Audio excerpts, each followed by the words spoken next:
வணக்கம். நெருப்பு தமிழர். திருப்பதியில் பயன்படுத்துகின்ற லட்டில் மாட்டினுடைய கொழுப்பு வெண்ணெய் பயன்படுத்தினாங்களா இல்லை மாட்டினுடைய கொழுப்பு எண்ணெயை பயன்படுத்தினாங்களா?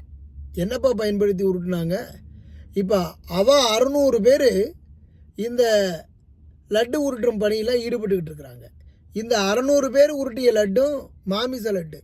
அப்போ இவ்வளவு ஆண்டு காலமாக உருட்டிய லட்டெல்லாம் சைவமா அசைவமா அப்படின்னு ஒரு கேள்வியை கேட்டிங்கன்னா, என்னுடைய அறிவுக்கு எட்டிய வரையில் இது கிட்டத்தட்ட 99% இதே இந்த கொழுப்பு எண்ணெயை பயன்படுத்தி உருட்டியிருப்பாங்க. ஏன் அப்படின்னா, இந்த மாமிச கொழுப்பு எண்ணெயில் தான் சுவை அதிகமாக இருக்கும். என்னை பொறுத்த வரைக்கும் ஒரு காய்கறிகளில் இருந்து ஒரு சைவத்திலிருந்து ஒரு கொழுப்பு எண்ணெயை வெண்ணெயை உருவாக்கவே முடியாது.